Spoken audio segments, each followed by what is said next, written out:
Dengan Ustazah Nur Hayati binti Haji Abdul Rahman, Penolong Pegawai Perkembangan Ugama Bahagian Penyebaran Dakwah yakni Ceramah Pusat Dakwah Islamiah. Yang Mulia Ustazah Pengen Siti Nurainul Fatni binti Pengen Haji Tajuddin. Yang Mulia Ustaz Muhammad Zulhilmi bin Haji Mohar Effendi, Pegawai Ugama dan Kerohanian Unit Kerohanian dan Khidmat Masyarakat. Yang Mulia Pegawai-Pegawai dan Pensyarah-Pensyarah Universiti Brunei Darussalam serta para mahasiswa-mahasiswi Universiti Brunei Darussalam. Ahli Jawatan Kuasa Eksekutif Keagamaan dan Kerohanian dan alumni Eksekutif Keagamaan dan Kerohanian Universiti Brunei Darussalam. Serta hadirin dan hadirat yang dirahmati Allah sekalian. Assalamualaikum warahmatullahi wabarakatuh dan selamat petang.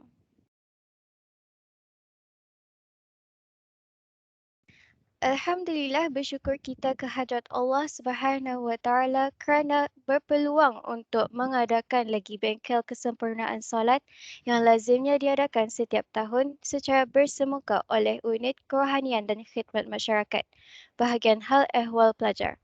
Namun, pada tahun ini ianya diadakan secara atas talian dan bengkel ini dikelolakan bersama Eksekutif Keagamaan dan Kerohanian dan alumni Eksekutif Keagamaan dan Kerohanian Universiti Brunei Darussalam.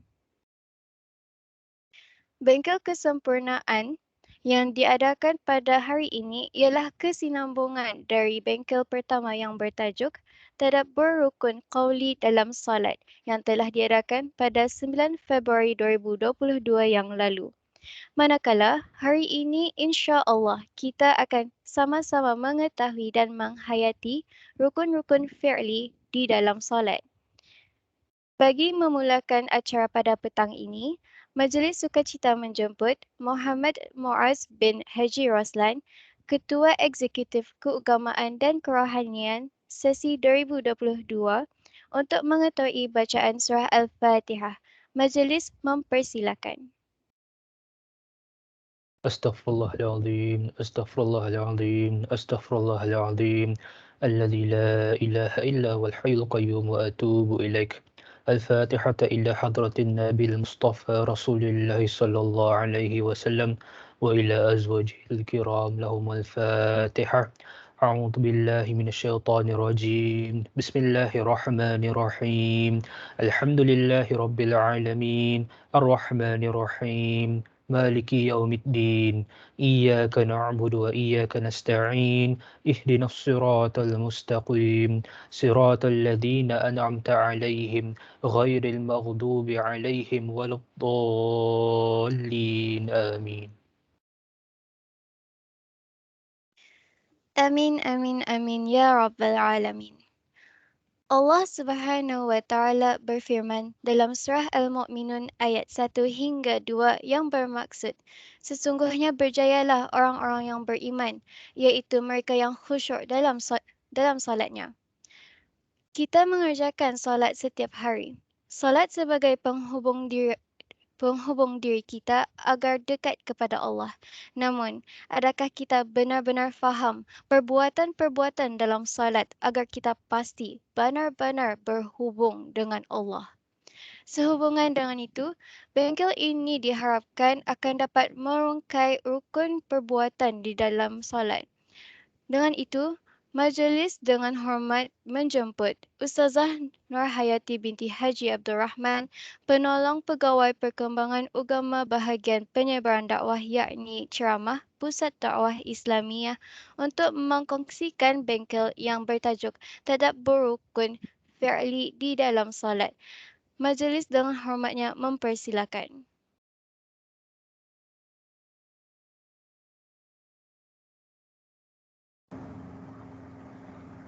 Terima kasih. Bismillahirrahmanirrahim. Alhamdulillahirabbil alamin. Wassalatu wassalamu ala sayyidina Muhammad wa ala alihi wa sahbihi ajma'in.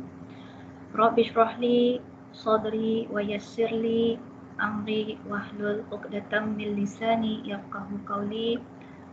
Allahumma rzuqni fahman nabiyyin wa hifzal mursalin wa ilhamal mubin fi afiyatin ya arhamar rahimin. Assalamualaikum warahmatullahi wabarakatuh. Alhamdulillah, masih lagi ada berpeluang bersama-sama dalam kita ni memperbaiki asas-asas ibadah kita ni, terutamanya ibadah solat tadi, kerana ibadah solat tadi merupakan ibadah yang pertama sekali yang akan di-inquiry semasa di hari akhirat. Jika lancar inquiry-nya, lancarlah jua inquiry ibadah yang lain.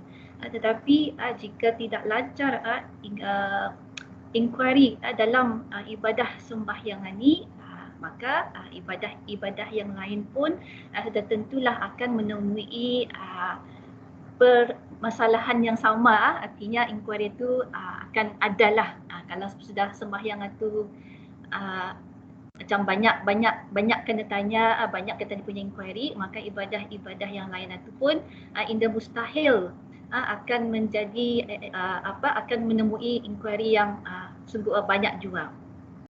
Dan sebelum Ustazah mengongsikan tadi punya bengkel ni, Ustazah berterima kasih pada pihak daripada Universiti Brunei Darussalam ni kerana menjemput saya bagi sama-sama kita ni memahami lagi rukun-rukun yang ada di dalam sembahyangan ni, kerana rukun-rukun ini merupakan perkara yang penting sama macam kalau kita ni membuat kuih ataupun ada perkara-perkara lain, mesti ada asasnya. Tanpa ada asasnya, memang sesuatu perkara tu indah akan menjadi. Begitulah juga dalam sembahyang, ada asas-asas ataupun rukun-rukun yang menjadi pasaknya yang akan menentukan ibadah katanya itu diterima ataupun ditolak oleh Allah Subhanahu wa taala. Nah, sebelum itu Ustazah akan mengongsikan di sini ni satu video. Mudah-mudahanlah juga video ni dapat nampak di tempat arah kita punya skrinan ya. Bismillahirrahmanirrahim.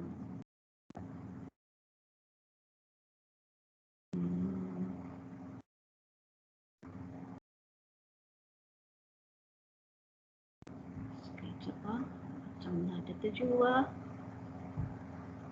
Ya Allah. Sekejap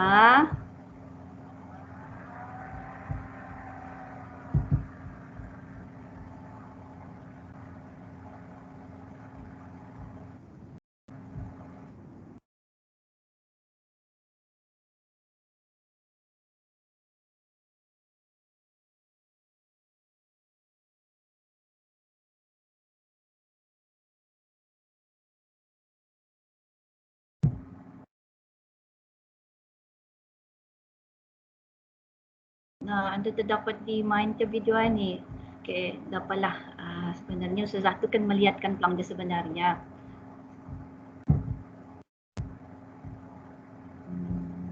Tetap anda dapat So minta maaf, jadinya video yang akan dikongsikan itu sebenarnya sudah tular pelang di kalangan kita ni, di mana video tersebut adalah video di mana ada satu jemaah yang dipimpin oleh seorang imam dalam keadaan dalam sembahyang tarawih.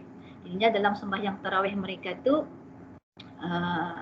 terlalu cepat sehingga kan kalau kita melihat pun di mana tumakninahnya tu walaupun ia mengerjakan itu jelas dengan ia punya perbuatan-perbuatannya, cuma di sana tu kita ni melihat terlalu cepat sehingga kan daripada awal rakaat itu sehinggalah rakaat yang terakhir itu hanya selesai dalam masa 12 minit. 12 minit terlalu cepat. Di mana bacaan Al-Fatihahnya pun kita ni tahu macam di mana ia punya tajwid-tajwidnya tu dengan aminnya, dengan ia punya perbuatannya daripada satu perbuatan ke satu perbuatan, indah di tumak ninahan ni lah yang tidak keni nampak di mana tumak ninahnya tu. Sayang sebenarnya sejarah itu kan menampakkan tapi ada masalah di sini ni maka anda terdapat ketani berkongsi tapi ketani sebenarnya video tu sudah tular daripada awal sudah sebenarnya memang sudah tular arah ketani. Sebab tu kalau dalam sembahyang ni sebagaimana yang dikatakan ada perkara, ada rukun yang perlu ketani perhatikan dan tani pelihara. Kerana kalau jika tadi cuai-cuaikan ataupun ketani abaikan boleh menjadi solat yang ketani kerjakan itu boleh menjadi batal dan rosak.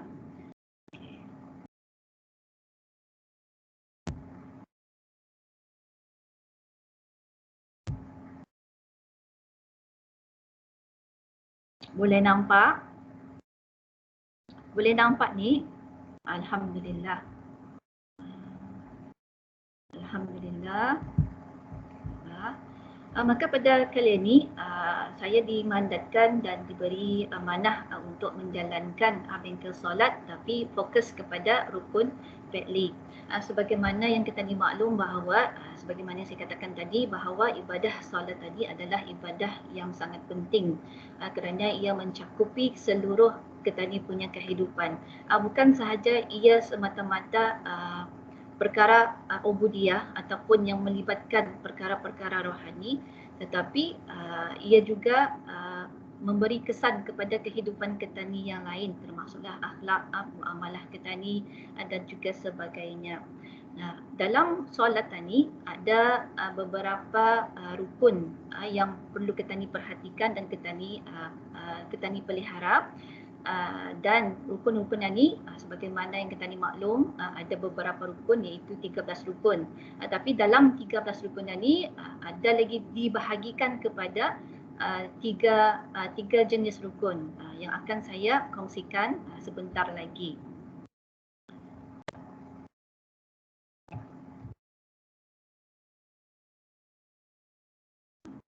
Ini merupakan dalil daripada hadis di mana Rasulullah SAW bersabda sesungguhnya amalan yang mula-mula dihisab daripada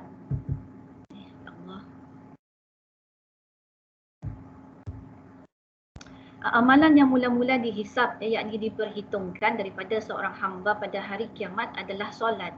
Maka Allah Subhanahu wa taala berfirman kepada para malaikatnya dan ia Maha mengetahui.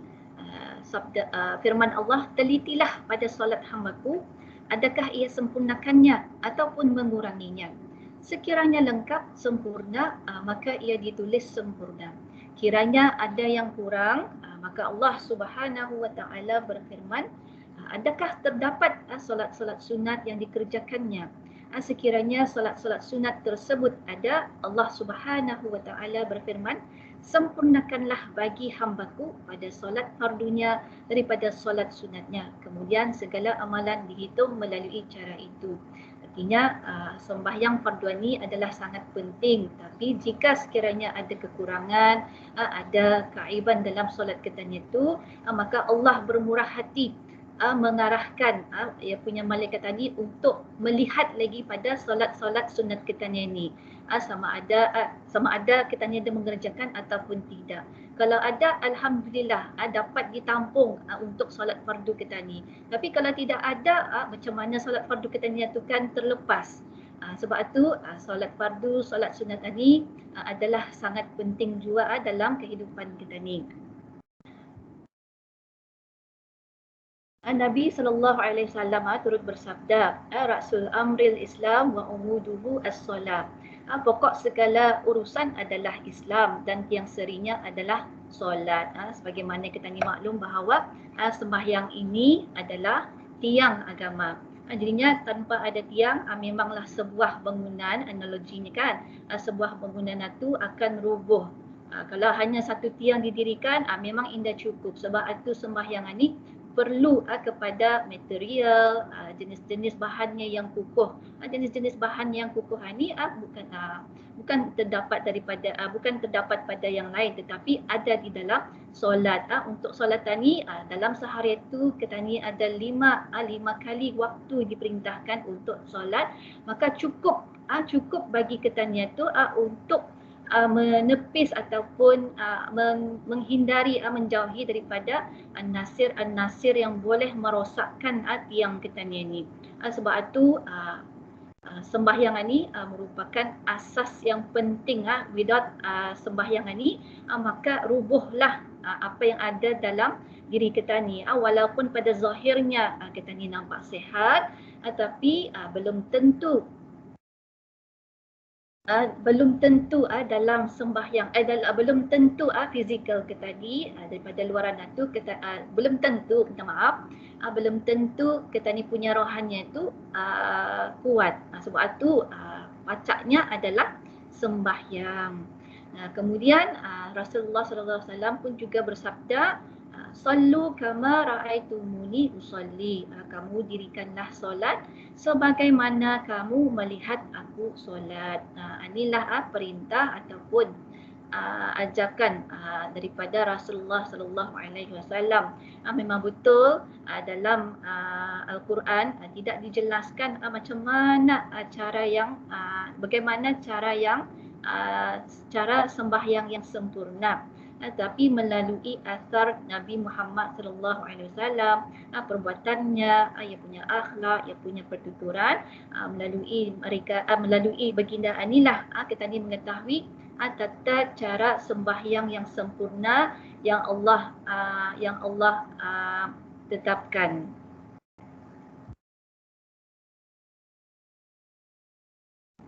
Tani renungkan pada diri sendiri.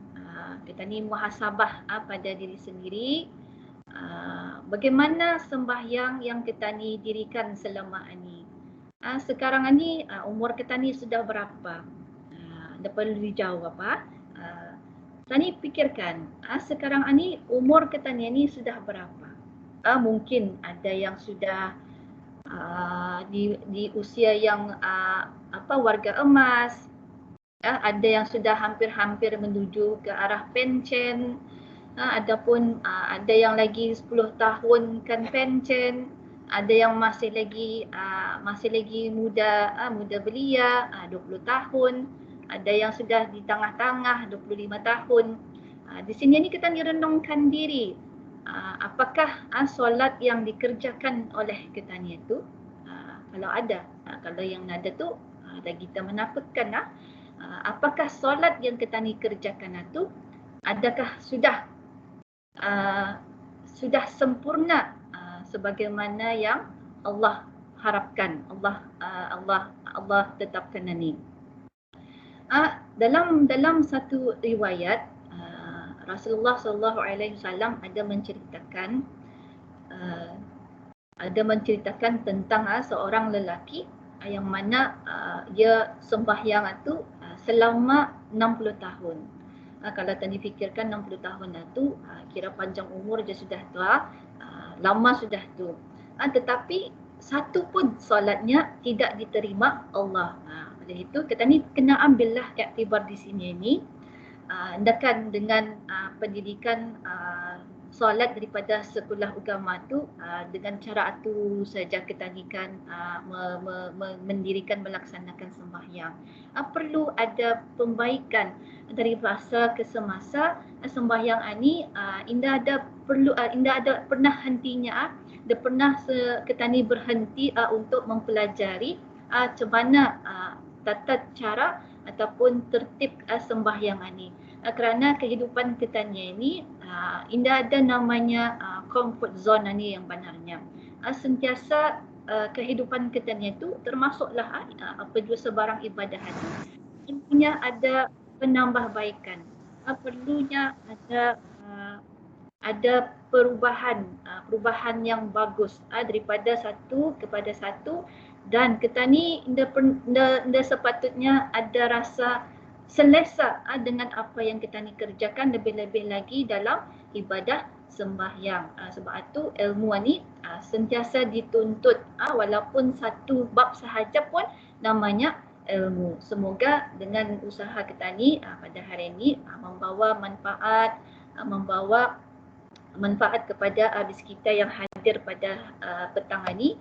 Moga-moga dengan apa yang dikongsikan ini, kita ni terdorong mahu membuat perubahan dalam ibadah sembahyang kita ni. Jangan terlalu selesa dengan apa yang kita ni kerjakan sebelum ini. Nah, kalau lihat pada gambar yang kedua ni, ini memang rasanya semua kali pernah berada dalam situasi di sini ni. Bukan pelang yang putus kepala tu, maksud saya tu badan kita ni di tikar sembahyang, tetapi minda dan hati kita ni tu tidak berada bersama dengan jasad kita ni tu. Jadi dalam ibadah sembahyang ni ketiga-tiga ni kena ada. Fizikal kita ni, minda kita ni, hati kita ni tu kena ada. Sebab itu kalau hanya satu sahaja, maka ibadah sembahyang kita ni tu tidaklah dikatakan sempurna.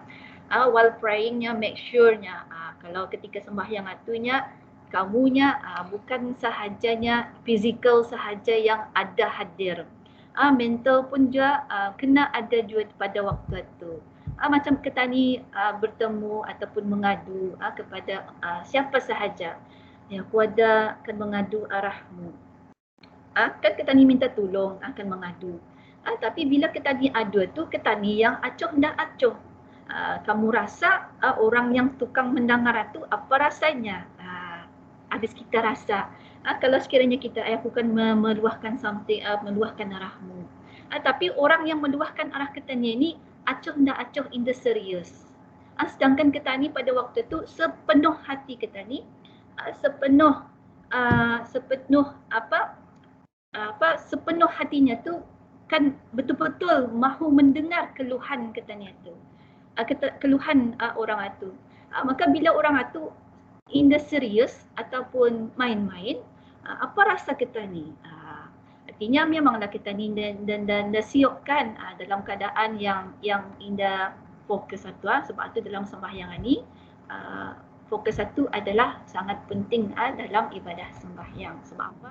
Yang kita ni jumpa, yang kita ni akan bertemu tu adalah Allah Subhanahu wa Ta'ala, Allah yang Maha Agung, Allah yang tempat kita ni meminta. Sebab itu meminta, jangan kita ni macam sekerat jalan, pintalah benar-benar adulah kepada Allah Subhanahu wa Ta'ala, kerana dalam sembahyang ini adalah communicate di antara seorang hamba dengan penciptanya. Tidak ada pencipta lain yang sanggup mendengar keluhan-keluhan hambanya ni. Walaupun yang remeh, walaupun yang indah serius, walaupun yang serius, tetap sahaja Allah itu mendengar, maha mendengar dengan keluhan-keluhan hamba-hambanya. Jadi inilah masanya dalam sembahyang ini kita ni menyampaikan apa yang dalam rasa, dalam hati kita ni, apa yang kita ni kan mau menyampaikan kepada Allah di sana tu. Nah, solat memberi kesan. Solat ni ia bukan sekadar satu pengabdian ataupun penghambaan kita ni kepada Allah Subhanahu wa Ta'ala. Tapi solat ni ia akan memberi kesan jika ia dijaga dan dipelihara. Apa yang dijaga di sini ni? Satu adalah rukun qalbi. Rukun qalbi, niat kita ni punya takbir. Kemudian rukun qauli, apa yang kita ni baca di dalam sembahyang itu, dijaga lafaz-lafaz makhrajnya, dijaga tajwidnya dan sebagainya yang berkaitan. Kemudian yang ketiga adalah rukun fi'li. Rukun fi'li di sini ni adalah yang perbuatan. Nampak mudah. Boleh buat apa jangannya. Tiga-tiga ni. Qalbi, qauli, fi'li. Tetapi jika kita ni indah beri perhatian ataupun kita ni indah serius dalam menjaga ketiga-tiga ni, pastilah solat itu tidak akan mendatangkan manfaat kepada kita ni.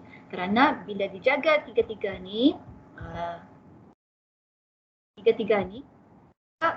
solat kita ni akan menjadi khusyuk. Ini memanglah perkara yang selalu berlaku arah kita ni. Macam mana kan solat khusyuk ni ya? Macam mana kan mendatangkan khusyuk ni dalam diri kita ni, meninggalkan perkara-perkara dunia ni, sebagaimana Rasulullah sallallahu alaihi wasallam bila solat sehingga sakit kakinya, sakit tumitnya, indah kerasahan, indah merasai. Sedangkan kita ni baru je rukuk sikit, macam patah pinggang, baru je bersimpuh sedikit, terasa urat-urat tu mengancang, mengeluh, macam merasa sakit. Sedangkan Rasulullah sallallahu alaihi wasallam bab sakit tu indah lagi kerasahan. Begitulah jua yang dialami oleh Sayyidina Ali karamallahu wajhah. Pernah dalam peperangan beliau terkena anak panah. Kalau saya dah silap, anak panah itu berada di belakang tubuh badannya. Maka apabila terkena, maka untuk anak panah ni, kalau pada waktu dahulu memang ada alat yang khusus dalam perubatan medikal ni. Kalau ditarik memang ia akan kesakitan. Maka di sini ni adalah Sayyidina Ali mencadangkan mencabutnya anak panah aninya ketika aku dalam sembahyang. Maka ia pun mula seperti biasa ambil wudu, kemudian mula mendirikan sembahyang. Setelah ia selesai memberi salam, ia mendapati bahawa anak panah itu indah lagi ada di badannya. Di sini inilah yang perlu kita ni cuba berusaha untuk menjadikan solat yang kita ni kerjakan itu jauh daripada kesibukan duniawian ni. Kemudian bila kita ni jaga rukun qauli, rukun qalbi dan juga rukun fi'li, sebagaimana yang Allah terangkan dalam Al-Quran bahawa sembahyang itu mampu mencegah perbuatan keji dan munkar. Bila ia dibuat, bila ia sampai kepada matlamatnya, memang solat itu mampu mencegah perbuatan keji dan munkar. Sebab itu kalau kita ni melihat berapa ramai yang ada di sekeliling kita ni, termasuklah diri sendiri,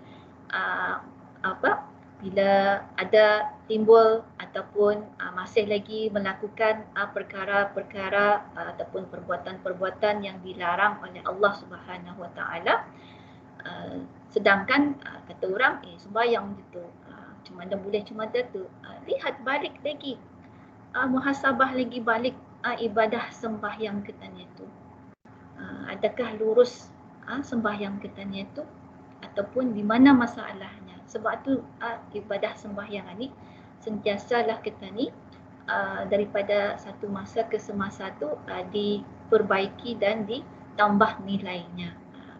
Kemudian dengan sembahyang itu memang kita ni akan beroleh redha Allah Subhanahu Wa Taala. Bila Allah redha dengan kita ni melalui amalan-amalan yang Allah sukai, insya-Allah perjalanan kehidupan kita ni walaupun berdepan dengan kesulitan ataupun kesusahan, tetap juga kita ni dapat mengharunginya. Sebab apa? Ada tulang belakang kita ni, bantuan daripada Allah Subhanahu Wa Taala. Allah akan pelihara mereka ni daripada daripada apa jua pelbagai kejahatan dan musuh. Kemudian kita ni pelajari bagaimana kualiti sembahyang para sahabat. Ni saya dapat daripada ada satu tu, ada halakah bimbingan dai. Ni saya dapat daripada doktor, mudah-mudahan dipanjangkan amalnya dan memberi manfaat kepada kita semua. Nah, kualiti sembahyang para sahabat. Kalau para sahabat tadi, kerana mereka inilah yang paling dekat dengan Rasulullah sallallahu alaihi wasallam. Mereka berada di belakang Rasulullah sallallahu alaihi wasallam. Bila bersembahyang berjemaah, Rasulullah menjadi imam, mereka lah yang menjadi makmum, dan mengetahui bagaimana amalan Rasulullah sallallahu alaihi wasallam terutamanya dalam ibadah sembahyangan ini. Nah, kalau melihat di sini ni para sahabat tadi di sini yang pertama adalah hendaklah solat itu khusyuk. Artinya khusyuk di sini ni sebagaimana yang dijelaskan, bukan hanya khusyuk di dalam hati, tetapi untuk mendapatkan khusyuk itu perlulah dari awal persediaan kita ni kena persiapkan diri. Artinya macam memasak ataupun membuat kuih. Indah kan sudah membuat kuih, baru kata ni kan mencari tapung, baru kata nyukat tapung, baru kan mencari mentega, baru kan mencari mentega. Walhal sudah masa tu sudah sudah bermisen sudah telurnya, bermisen sudah gulanya, baru kan cari dia punya tu indah. Jadinya dalam keadaan macam tu kita ni berada dalam keadaan indah tentram. Geragas sana, geragas sini.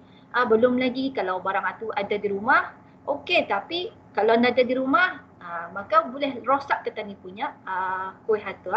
Begitulah dengan solat yang khusyuk. Perlunya ada persediaan yang tertentu.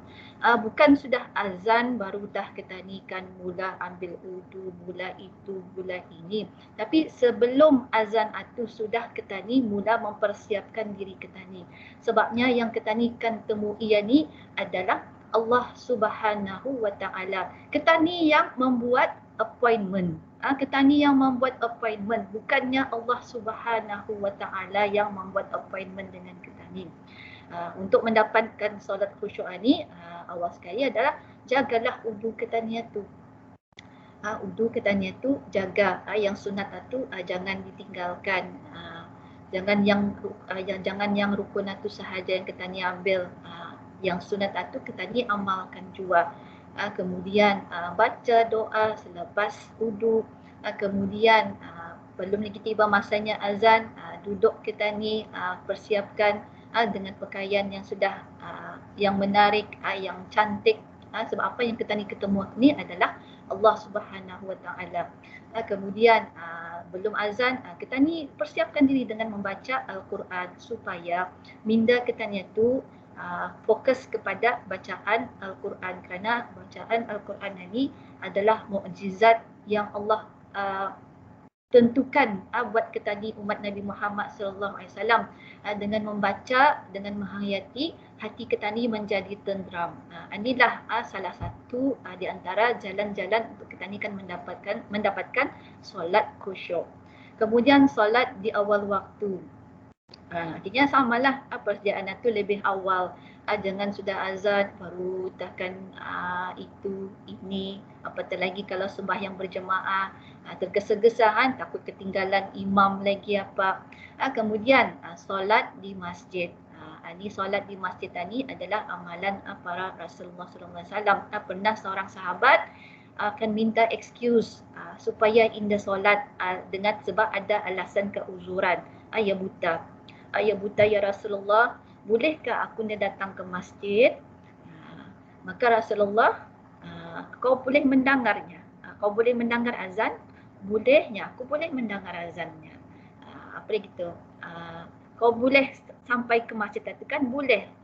Jadinya tidak ada alasan katanya tu untuk tidak mengimarahkan masjid. Kerana masjid ini adalah rumah Allah dan ia punya pahala di dalam masjid itu adalah besar berbanding kalau kita ni sembahyang di rumah. Kemudian solat berjemaah. Solat berjemaah ni pun adalah pahalanya pun besar berbanding kalau kita ni sembahyang sendiri. Tadilah yang diamalkan oleh para sahabat. Kualiti sembahyang mereka memang sangat bernilai, tinggi ia punya value-nya. Sebab itu kita ni dituntut untuk mengikuti apa yang diamalkan oleh para sahabat, kerana yang diorang buat itu adalah diambil daripada Rasulullah sallallahu alaihi wasallam. Ini kan masuk jadinya rukun solat dalam mazhab Syafi'iyah ni kata ni ada 13. Kalau habis kita melihat yang berwarna hijau itulah di antara yang termasuk rukun yang termasuk dalam rukun fi'li. Berdiri tegak, rukuk dengan tumakninah, i'tidal dengan tumakninah, sujud 2 kali dengan tumakninah, duduk antara 2 sujud dengan tumakninah, dan yang terakhir duduk tasyahud akhir dengan tumakninah. Artinya setiap rukun fi'liyah ni disertai dengan tumakninah. Tanpa ada tumakninah, memanglah ibadah salat itu indah sempurna. Yang pertama sekali fokus kepada rukun perbuatan. First sekali adalah berdiri tegak. Artinya berdiri tegak artinya kita ni indah gundahnya kita ni, goyang sana goyang sini macam ditiup angin itu belumlah dikatakan berdiri tegak. Artinya berdiri tegak ni karau kita ni. Allah Subhanahu wa taala berfirman dalam surah Al-Baqarah, A'udzubillahi minasyaitonir rajim, wa qumu lillahi qanitin. Berdirilah untuk Allah dalam solatmu dengan khusyuk. Sebab apa yang tadi jumpa tadi, lain bukan adalah Allah Subhanahu wa taala. Artinya bisai-bisai menghadap Allah taala ni. Jangan gundah sana, jangan gundah di sini. Hendaklah kita ni itu memberi penghormatan kepada pencipta kita ni, Tuhan yang Maha Agung. Anda kan bertemu dengan orang VVIP ni, ulah kita ni inda bisai kan. Begitulah juga dalam sembahyang ni, Allah Ta'ala ni adalah istimewa. Sebab itu perjumpaan dengan Allah Subhanahu Wa Ta'ala ni perlunya ada tata tertib ataupun tata cara yang memuliakan Allah Subhanahu Wa Ta'ala. Berdiri dalam sembahyang merupakan tuntutan Allah melalui Jibril sebagaimana disebutkan dalam hadis. Jibril memerintahkan kau membaca ayat-ayat Al-Quran dalam keadaan berdiri dan memuji Allah dalam keadaan rukuk, bertasbih dalam keadaan sujud dan berdoa dalam keadaan duduk. Ini sepeningkat di mana saya dapat ni, tapi kalau dalam ikutkan memang dalam tadi punya bersujud itu dibanyakkan berdoa. Okay. Ini contoh sahaja gambaran. Kalau dulu tadi ada bergambar, masa ni ada gambar lagi bagaimana berdiri dengan yang betul. Berdiri bagi yang kuasa, artinya berdiri bagi orang yang ada kemampuan untuk berdiri.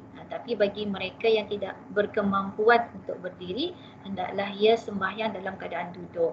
Kalau janda dapat duduk itu, hendaklah ia dalam keadaan ia mengiring ke tulang rusuknya. Artinya macam mana berdiri yang dimaksudkan di sini ni? Tulang belakang sama rata, kaki lurus dan tetap berpijak ke bumi. Kemudian tadi menghadap kiblat. Menghadap kiblat ini merupakan syarat sah. Kalau anda menghadap, batallah kata dia punya sembahyang. Kemudian bagaimana kaki kita ni? Kaki kita ni itu di sini ni kita boleh melihat kaki kita ni adalah boleh dijarakkan indah rapat, dijarak sebanyak 4 jari. Kemudian yang gambar di tengah-tengah ni, kaki kita ni tu indah rapat mungkin dalam sejengkal. Tetapi yang gambar yang ketiga ni, ia salah. Apa salahnya di sini ni? Kerana kakinya tu indah lurus menghadap kiblat, macam kaki itik pelangnya. Tapi dalam yang gambar pertama dan gambar kedua ni, inilah keadaan kaki kita ni berdiri tegak. Indah je terlalu rapat, indah je terlalu luas, ataupun yang kalau istilah kita ni indah je terlalu bangkang-bangkang. Tapi cukup indah, cukup keselesaan kita ni Inda juga sampai Inda sampai ke mengambil space orang lain atau dan mengambil space orang lain sebagaimana inilah yang disunatkan.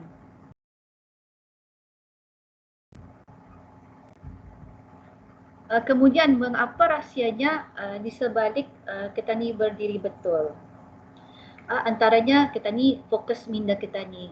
Sebab apa, dari awal sudah kita ni itu berdiri indah gundah. Kalau kita ni gundah artinya kita ni masih lagi menerawang fikiran kita ni itu. Tapi bila kita ni berdiri, kita ni sudah set sudah minda kita ni itu, set sudah hati kita ni itu bahawa ni aku kan sembahyang. So aku mesti jangan gundah dan lagi ada memikirkan yang lain. Adapun kita ni baca doa lah minta dijauhkan daripada syaitan yang direjam. Kemudian yang kedua, membantu mengawal keseimbangan badan.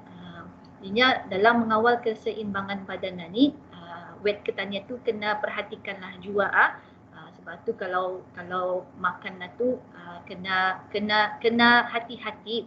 Makan kita ni bukanlah makan untuk kita ni kan mengenyangkan, tapi mengenyangkan supaya kita ni mampu untuk beribadah dengan sempurna.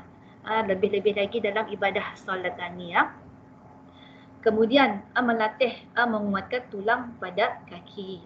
Makin kita ni meningkat, usia ni, memanglah ada banyak nikmat-nikmat yang Allah Ta'ala telah pun kurangkan sesuai dengan fitrah kita ni kan. Makin berusia ada perkara-perkara kekuatan yang menjadi lemah.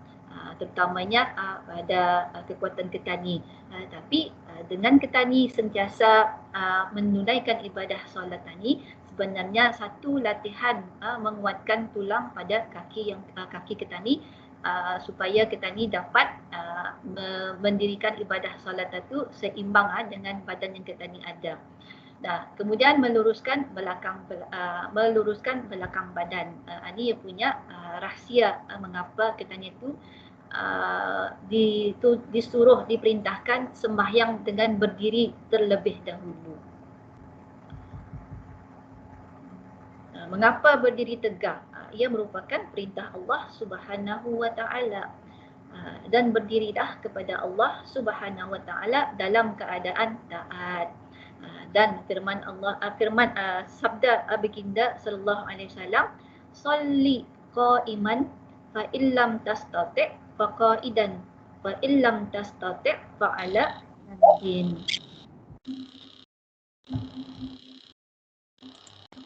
Belum masuk pada rukun yang kedua, mungkin hadirin dan hadirat yang ada akan bertanya mengenai rukun pertama ni sebelum masuk kepada rukun yang kedua. Kalau ada bolehlah bertanya, tapi satu soalan sahaja. Minta maaf Ustazah, saya ada soalan. Silakan. Dapat dengar Ustazah? Dapat. Okey. Ini mungkin pulang kali kira soalan yang famous lah, tapi kan minta confirmkan lagi baliklah semula. Kalau orang itu solat tapi ia salah kiblat, lepas ia solat baru ia sadar, macam mana tu Ustazah? Apa hukum solatnya? Adakah ia sengaja membuat ataupun bukan sengaja? Indah sengaja Ustazah. Dia sengaja. Indah sengaja. Tapi ia indah sadar awal tu, sudah balik rumah, baru macam dorang ni sadarlah rupanya dorang tu salah kiblat kata. Perlukah dorang ni buat semula dorang punya solat ataupun macam mana?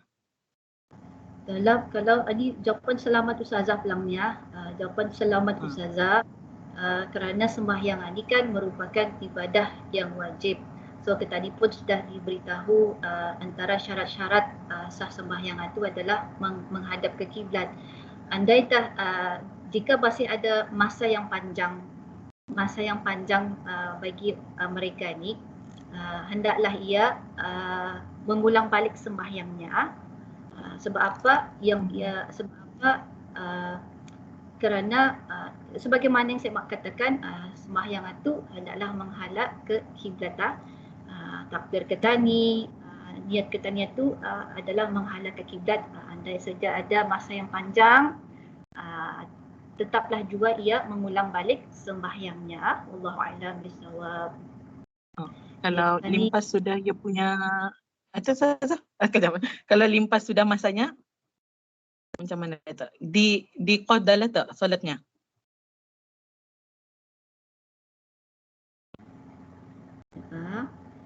Kalau jawapan Ustazah qada pulang.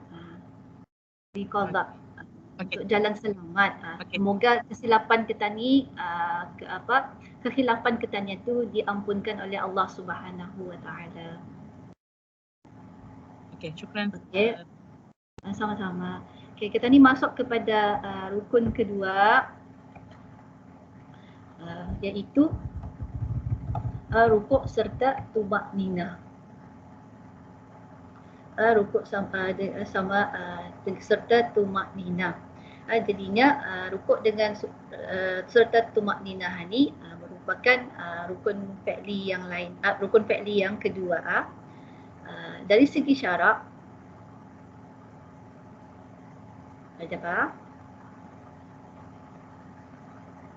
dari segi syarak, apa dia rukuk ini? Seorang yang sembahyang, ia membongkokkan badannya dengan kadar kedua-dua tapak tangannya sampai kedua-dua lututnya. Paling sempurna ialah ia membongkokkan badannya sehingga belakangnya sama rata dalam keadaan menghadap ke hadapan, iaitu menghadap ke kiblat. Ini berdasarkan kepada firman Allah Subhanahu wa taala bahawa rukuk dan sujud ini merupakan rukun. A'udzubillahi minasyaitonirrajim. Ya ayyuhalladzina amanu ruk'u wasjudu. Wahai orang-orang yang beriman, rukuk dan sujudlah kamu. Petikan daripada surah Al-Hajj ayat 77. Begitulah juga dalam hadis Imam Al-Bukhari dan juga Muslim, Rasulullah SAW bersabda, "Tumarka' hatta tatma'inna raki'an." Hendaklah kamu rukuk sehingga kamu rukuk dalam keadaan yang tenang. Maka di sini ni rukuk serta tumakninah ni adalah rukun fi'li yang kedua yang penting juga. Kalau tadi tinggalkan, memanglah ibadah sembahyang itu tidak sempurna dan boleh membawa kepada batalnya sembahyang. Tapi ke mana rukuk ni? Artinya kita ni rukuk di mana tangan kita ni itu sampai kepada kedua-dua lutut kita ni. Paling sempurna adalah bila kita di rukuk itu, badan kita ni dengan kita ni punya tengkuk itu sama rata dalam keadaan menghadap ke hadapan. Dalam rukuk ni kita ni ada bacaan juga, sudah membaca Subhana rabbiyal azimi wa bihamdih. Di sini diperlihatkan bagaimana rukuk serta tumakninah itu.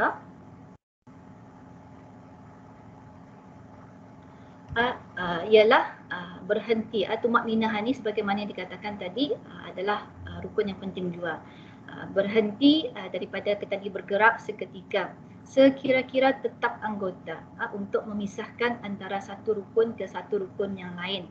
Bukannya kita ni habis satu rukun terus rukun ni tanpa ada berhenti. Indah. Hendaklah membuat rukun sembahyang ni satu persatu, step by step. Tapi step by step ni indahlah terlalu lama kita ni mengambil masa. Cukup apabila kita ni membuat perbuatan itu, perbuatan rukuk ni santai, relax, kemudian baru dah kita ni tukar kepada rukun yang lain. Apa syaratnya di sini ni? Buat dengan bersahaja. Kemudian kepala dan tulang belakang kita ni sama rata, sebagaimana kita lihat di sini ya. Kalau taruh papan, memang papan itu sama rata. Kemudian dikerjakan dengan tumakninah, artinya berdiam diri dulu, tetap kita ni punya anggota badan itu. Jangan kita ni bila rukuk tangan kita ni masih lagi goyang, badan kita ni masih lagi goyang-goyang. Indah. Kekalkan berdiam diri, kemudian barulah cukup dengan satu tasbih sudah kita ni mendapat pahala. Tapi paling sunatnya adalah 3 kali bacaan. Kita tadi beri perhatian ketika dalam rukuk. Ini bagi perhatian, tumakninah tadi sudah kena bagi tahu. Kemudian hendaklah kamu rukuk dan berhenti sekejap dalam keadaan rukuk itu dan kemudian bangun dan berdiri tegak. I'tidal. Yang kedua, jari ketani ketika rukuk. Jari ketani ketika rukuk, tani letak atas lutut dan jari direnggangkan. Jangan taruh jangan taruh tangan ketani itu atas paha. Jangan juga luan di bawah lutut. Kalau di bawah lutut itu terlebih rendah ketani itu, ngam-ngam arah lutut. Dan jari ketani itu direnggangkan. Buka sedikit. Ketani pegang. Ketani punya lutut itu. Bahawa Nabi SAW sebuah hadis, apabila rukuk Nabi membuka jari-jarinya, tapi apabila sujud Nabi merapatkan jari-jarinya. Ini sudah jelas ada kata ni. Bila rukuk jari-jari Rasulullah SAW itu dibuka, memegang dia punya lutut. Tapi apabila sujud Nabi Muhammad SAW merapatkan jarinya. Tapi semua dihalalkan menuju ke kiblat. Dan yang seterusnya, kedudukan belakang dan kepala sama rata. Sebabnya apa ia punya fungsi di sini ni? Bila anda sama rata tu, kita ni akan merasa sakit kalau inda lurus ataupun inda tepat cara melakukan ruku'an ni. Dan lengan kita ni, kalau lelaki-lelaki buka, manakala perempuan dikapit ke tulang rusuknya tu.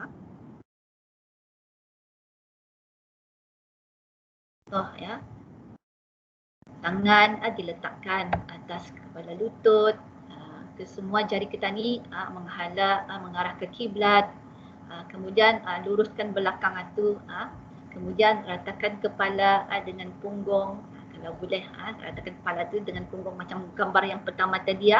Mata kita ni hendaklah melihat ke tempat sujud. Masa kita ni berdiri itu pun hendaklah menghala ke tempat sujud. Supaya mata kita ni tu menghala ke tempat sujud itu supaya kita ni fokus jua. Salah satu cara untuk kita ni fokus inda menerawang minda kita ni tu. Manakala perempuan dan khunsa hendaklah merapatkan lengan ke rusuk, artinya dikapit inda terbuka macam lelaki-lelaki. Ini gambaran cara rukuk kurang sempurna. Artinya duluan salahnya di sini ni tangannya memegang kepada batisnya. Kemudian ini inda terlalu tinggi, belum lagi sampai had rukuk. Di sini ni juga ia punya tangan di sini ni ini atas paha, ini duan di bawah, artinya inda tepat sebagaimana yang ditunjukkan oleh Rasulullah SAW. Ini adalah rukuk dan ia punya cara-caranya. Kemudian tadi masuk rukun ketiga, iaitu i'tidal. Jadinya i'tidal ini adalah berdiri yang memisahkan antara rukuk dan sujud. Artinya selepas kita ni rukuk, tumakninah, kemudian kita ni akan berdiri semula untuk melakukan i'tidal. Daripada Aisyah radhiyallahu anha bahawa dia telah menyebut sifat sembahyang Rasulullah dengan katanya, apabila Rasulullah SAW mengangkat kepalanya daripada rukuk, baginda tidak sujud sehinggalah baginda berdiri tegak. Artinya inda bila berdiri itu Rasulullah inda terus-terus sujud. Baginda akan berdiri terlebih dahulu, angkat takbirkan tu masa daripada rukuk atau angkat takbir terpulang. Tadi membaca tasbih sami Allahu liman hamidah, kemudian baru kita ni tahmid Rabbana walakal hamd. Artinya selepas itu baru Rasulullah akan sujud. Maka i'tidal lagi pun antara rukun yang perlu kita ni jaga jua dan pelihara. Kerana apabila kita ni rukuk tu, badan kita ni sudah, tulang kita ni sudah bengkok kan tu. Jadinya apabila kita ni berdiri semula, ia akan memulihkan semula tulang belakang kita ni tu. Sebab itu dalam sembahyang ni ia bukan sahaja ubudiyah kita ni dengan Allah Subhanahu Wa Taala, tetapi sebenarnya ada manfaat yang kita ni boleh perolehi dalam ibadah sembahyang ni, iaitu senaman. Senaman yang indah ada terdapat di dalam mana-mana agama yang lain, kecuali dalam agama Islam yang mana ia punya kelebihannya baru kita ni ketahui setelah beberapa tahun yang sebelum ni. Ada daripada Universiti Malaysia Engineering, kalau saya tidak silap, membuat kajian mengenai rukun sembahyang ni, bahawa ibadah sembahyang secara umumnya memang ada kebaikannya jika dibuat betul-betul dan dibuat dengan cara yang betul. Sebabnya kalau tadi dengan cara yang salah, memanglah akan mendatangkan kesakitan pada fizikal kita ni. Tapi kalau kita ni betul-betul menghadap Allah dan tadi ada tumakninah di dalamnya, insya-Allah boleh memulihkan ataupun boleh memulihkan kesakitan yang kita ni ada tu biiznillah. Jadinya di sini ni bila habis rukuk tu kita ni i'tidal, dan bila i'tidal tu hendaklah ada tumakninah juga, barulah kita ni akan melakukan rukun yang seterusnya. Dirinya pun sama, berdirinya tu sama juga macam kita ni berdiri semasa qiyam pada awal sekali tu, tidak ada bezanya, tetap sama. Sebelum itu ada persoalan tentang rukuk ataupun i'tidal.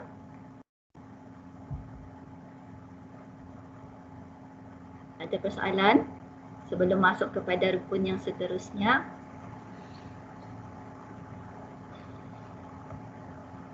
Semua sudah maklum kerana ibadah salat tadi saya pun malu pelang jua sebabnya semua orang tahu pelang benarnya tentang sembahyang ni. Semua orang mengetahui tentang rukun fi'li ibadah, rukun fi'li dalam ibadah sembahyang ni. Tapi sebagaimana yang saya katakan bahawa sembahyang ni daripada satu masa ke semasa, tadi tetap juga perlu memperbaiki sembahyang kita ni dengan mendalami ilmu yang berkaitan dengan ibadah sembahyang ni. Bukan sahaja berkaitan dengan rukun fi'li, tetapi juga rukun qauli kita ni dan juga qalbi kita ni, agar tiga-tiga ni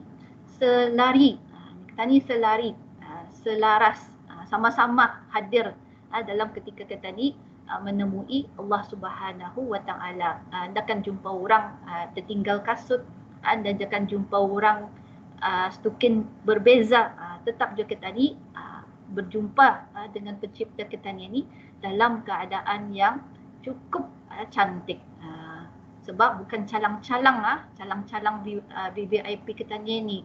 Allah yang Maha Agung yang kita ni harapkan dapat membantu, dapat menurunkan rasa ketenangan dalam ibadah sembahyang itu, agar dengan ibadah sembahyang itu, selepas saja keluar daripada sembahyang itu, kita ni merasa nyaman dengan apa yang kita ni lakukan. Kalau boleh mau berhenti dalam ibadah sembahyang itu. Hanya orang-orang yang dirahmati Allah sahaja yang dapat menikmati kelazatan dalam bersembahyang. Mudah-mudahan kita ni salah satu daripada orang yang Allah anugerahkan ataupun Allah rahmati dengan nikmat kelazatan bersembahyang ni. Amin amin ya rabbal alamin.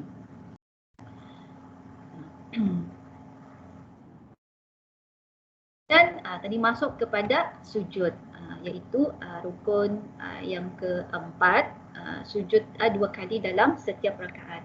Nah, daripada segi syarak ialah sentuhan dahi orang yang sembahyang ke tempat sujudnya. Artinya sujud tadi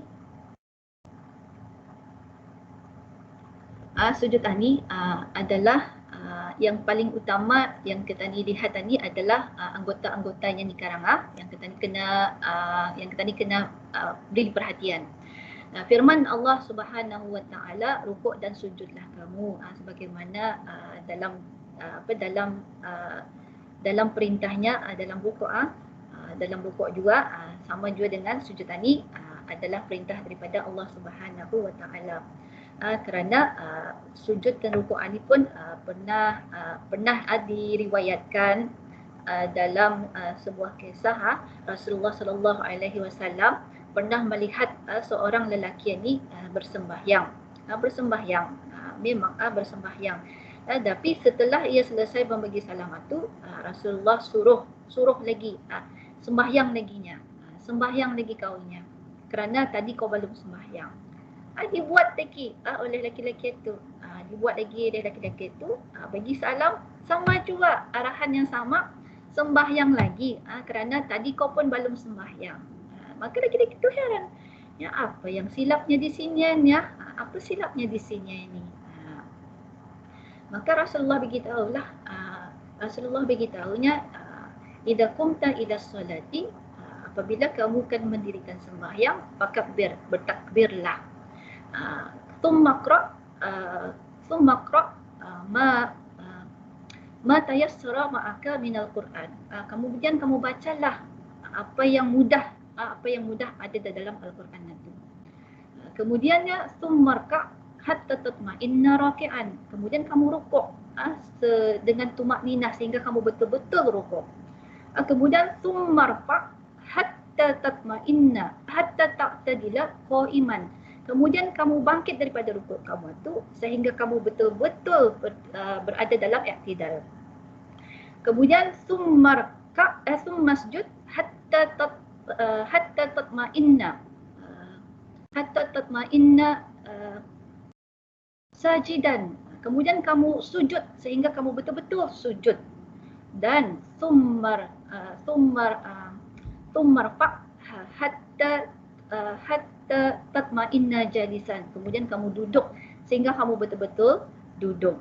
Inilah penerangan Rasulullah SAW bahawa laki-laki itu tadi tidak sembahyang disebabkan ia indah betul-betul memahami sembahyang itu apa. Kerana ia indah mengamalkan setiap rukun-rukun yang ada di dalam yang disebut oleh Rasulullah SAW. Walaupun ia hanya sekadar perbuatan, tetapi perbuatan inilah yang akan menjadikan nilai sembahyang kita itu betul-betul bernilai. Macam mana sujud yang sempurna di sini ni? Pertama, tadi ucapkan takbir ketika turun untuk sujud. Lepas kita ni daripada i'tidal tu kan, sami Allahu liman hamidah, Rabbana lakal hamd, Rabbana walakal hamd. Kemudian baru kita ni sujud, takbir Allahu Akbar. Kemudian kita ni letakkan kedua-dua lutut terlebih dahulu, baru tangan, dahi dan hidung serentak. Ada orang, ada sebahagian daripada kita ni mungkin tangannya dulu, baru ia lutut, baru dahi dan hidungnya juga. Tapi yang sempurna di sini ini yang diamalkan oleh baginda sallallahu alaihi wasallam adalah lutut terlebih dahulu. Kalau ada kemampuan, kalau dapat membuat, kalau ia tangan sahaja pun cukuplah dia memadai ya. Tapi indahlah sebagaimana yang diamalkan oleh Rasulullah sallallahu alaihi wasallam. Dan kedua-dua tangan ini diletakkan bersententangan dengan kepala bahu dan jari dirapatkan dan diarahkan ke kiblat. Artinya jangan digenggam jari kita ni, hendaklah dibuka tapi dirapatkan jari jemari itu dan tujukan kepada ke arah kiblat. Kemudian perut kita ni tu diceraikan daripada paha dan siku, diangkat daripada lantai. Ada orang kalau bilanya malas ataupun malas diampainya di lantai itu, maka itu indahlah bukanlah sujud yang sebenar. dan juga direnggangkan daripada pinggang. Tapi bagi perempuan yang terakhir tu perempuan memang ia sikunya tu dirapatkan ke ia punya pinggang. Begitulah juga dengan perutnya tu dirapatkan juga. Sebab apa?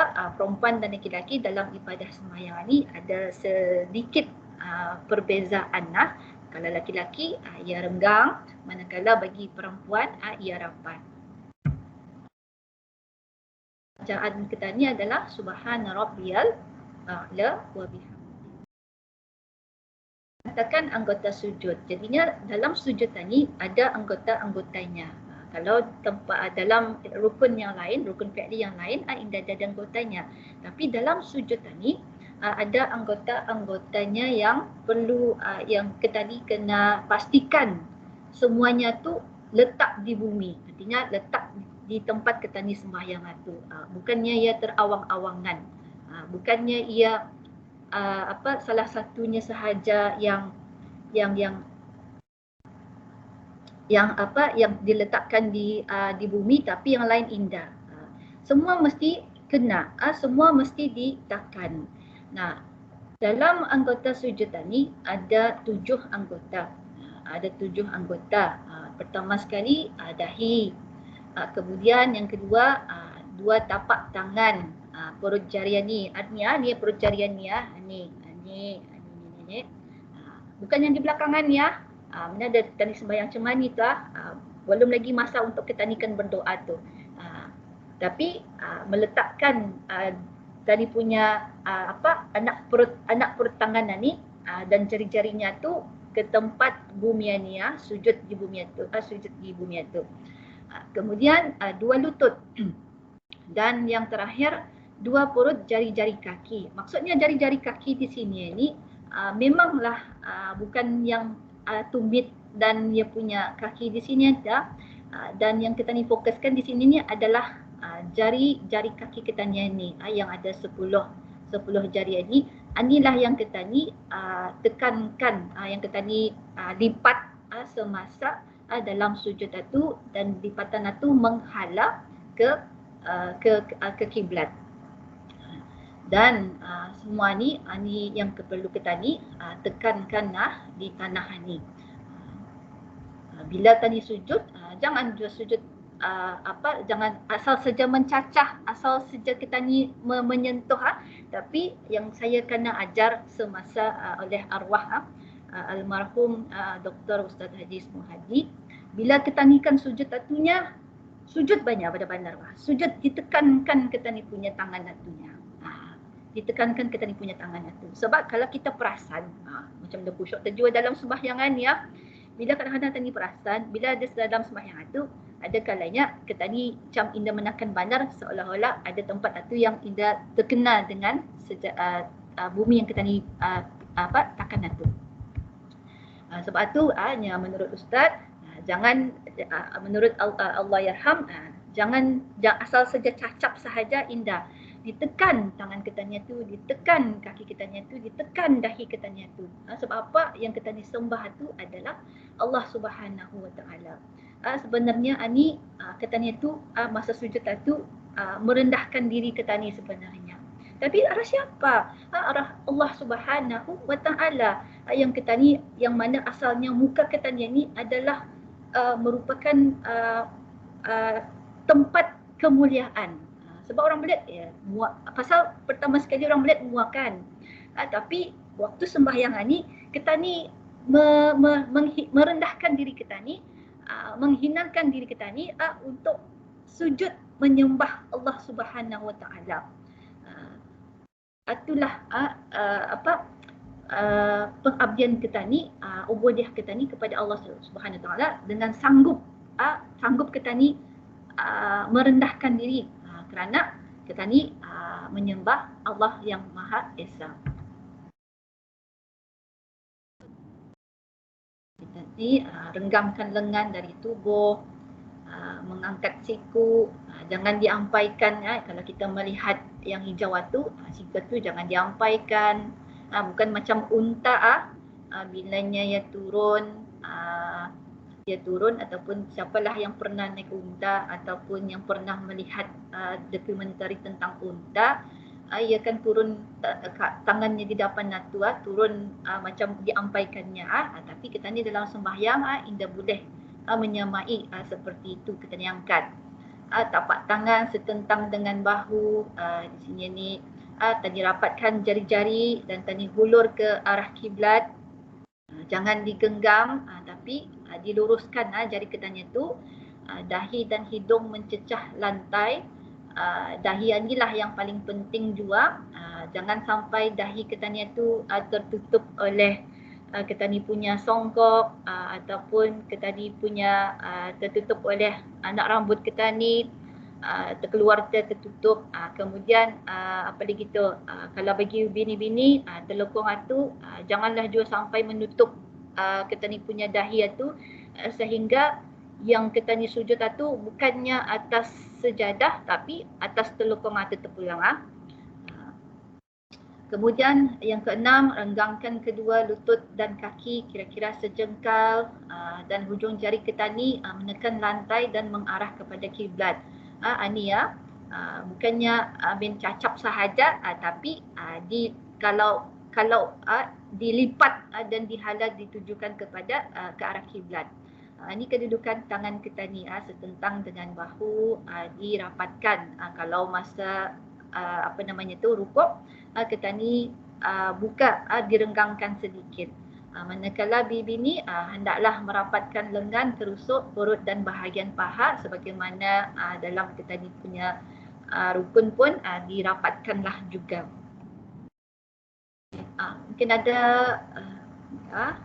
ini sujud tertib, artinya yang indah sempurna, diampaikan teluan-luan terbuka luas. Kemudian kaki ketani bukan macam mana yang diterapkan, kerana ini mengampai sejenak. Kemudian tangan ni pun kontrollah juga, jangan terlalu buka sangat. Walaupun dalam hadis Rasulullah SAW ada sahabat menceritakan bagaimana sujudnya Rasulullah SAW, sehingga aku boleh nampak ketiak putihnya ketiak Rasulullah SAW. Itu ceritanya, artinya indahlah dikatup sangat bagi lelaki, dia terbuka luas sangat. Kaki dan hujung jari ketani, sebab apa? Anggota sujud tadi kan ada 7.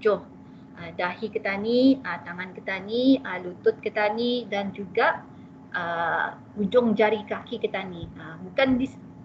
Bukan ani pelang yang dilihat, bukan di sini juga.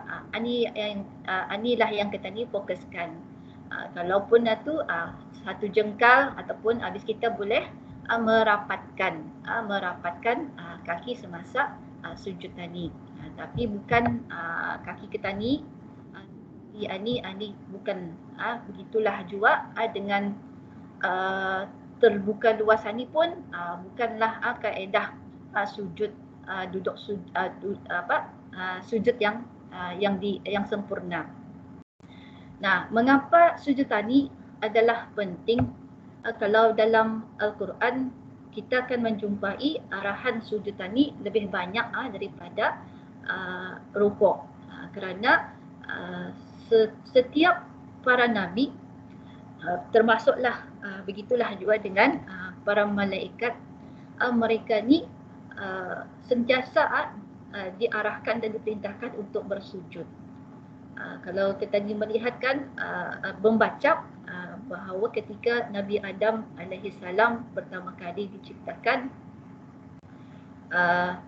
Allah memerintahkan para malaikat tunduk sujud kepada Nabi Adam. Begitulah juga para nabi yang lain diperintahkan untuk sujud kepada Allah Subhanahu wa taala, termasuklah Nabi Muhammad SAW, dan gitulah juga dengan kita seterusnya. Nah, sujud dan faedah perubatan, sebagaimana yang saya katakan, sembahyang ini memang ada kaitannya dengan sembahyang. Sembahyang ini ada kaitannya dengan kesihatan yang ia punya value, nilainya tu sangat tinggi. Kita dapat satu, kita dapat ibadah. Kemudian kita dapat manfaat kesihatan. kesihatan di sini ni bukan hanya fokus pada kesihatan fizikal, tetapi kesihatan rohani. Kerana kesihatan rohani lah yang Allah akan pandang. Kesihatan fizikal itu Allah hendak pandang. Allah cuba fizikal itu Allah cuma bagi cara supaya dengan menjaga kesihatan fizikal itu kita ni dapat menyempurnakan ibadah sembahyang dengan sempurna. Artinya seperti dari awal saya katakan, tadi punya weight itu kena jagalah supaya tadi dapat rukuk dengan sempurna, dapat sujud dengan sempurna, dapat berdiri tegak dengan sempurna. Tapi sujud tadi, hikmah sujud tadi memang banyak sebenarnya, cuma belum lagi salah satu kajian pernah dibuat di Amerika, sehingga researcher tu, ahli kajian tu yang bukan beragama Islam, setelah ia menjumpai kebenaran dalam kajiannya tu, ia mengucapkan kalimah syahadah, makin bertambah lagi saudara kita ni. Nah, sujud dan faedah perubatan ini kebaikannya adalah untuk pernafasan, kemudian untuk organ dalaman, mungkin bagi perempuan peranakan terturun dapat membantu menaikkan lagi organ dalaman, untuk buah pinggang, untuk peranakan, mengurangkan kegemukan, untuk otak kita ni, ni ada di dalam ceramah Mufti kita ni, Kerajaan Negara Brunei Darussalam, berkongsi maklumat tentang bagaimana sujud tani berkesan untuk otak kita ni. Allah menciptakan otak kita ni sungguh luar biasa, dengan banyak ia punya saluran-saluran darah itu. Ustazah pun dah berapa tahun dah juga macam mana keadaan otak itu, dengan ditutup dengan tempurung kepala. Tapi dalam otak kita ni tu terdapat ada beberapa, saya ingat pasti, yang penting ada urat saraf yang tidak dimasuki ataupun tidak dimasuki oleh darah kita ni. Cuma urat saraf itu hanya akan dimasuki darah apabila kita ni tunduk artinya sujud. Maka kalau kita ni kaitkan dengan ibadah kita ni, sujud kita ni tu kan dalam sehari kita ni ada dalam sehari kita ni ada dari awal sampai akhir lah, daripada subuh kepada isya tu ada 17 rakaat. Ada 17 rakaat. Tentunya kita ni punya sujud tu setiap rakaat kan, setiap rakaat tu. Maka cukup dengan bekalan darah semasa kita ni sujud tu sampai kepada urat saraf yang indah dimasuki oleh darah itu. Inilah kelebihan Allah yang Maha Hakim ini, dengan dia punya ilmunya yang kita ni dah miliki, hanya Allah sahaja yang sempurna, yang kita ni pun dah dapat mengetahui kalau kelebihannya tanpa ada researcher daripada saudara Islam kita ni. Begitulah juga sujud dengan psikologi, ketenangan itu ada semasa dalam kita ni sujud. Yang terakhir, dua terakhir, ada soalan daripada audiens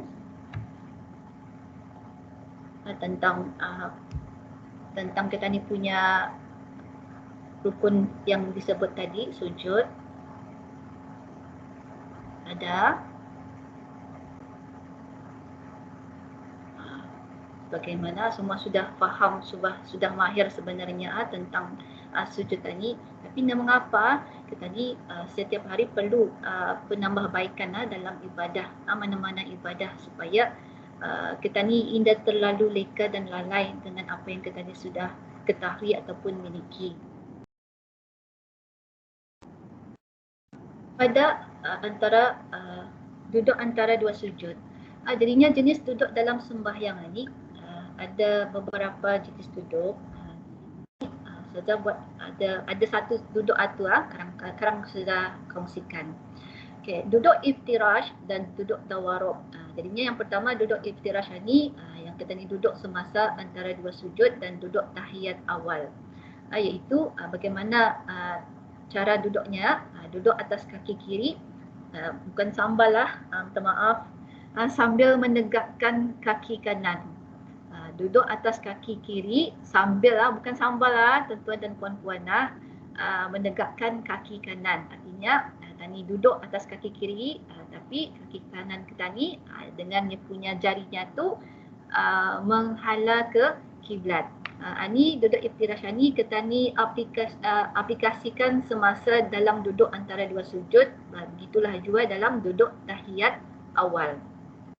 Manakala duduk tawarruk, duduk yang dirapatkan punggung kiri, duduk tawarruk iaitu duduk di mana tani rapatkan punggung kiri kita ni ke bumi, artinya mencacah punggung kiri kita ni itu dicacahkan ke bumi dan ditegakkan kaki kanan kita ni. Sama juga jari kaki itu dilipat dan dihalakan menuju ke kiblat.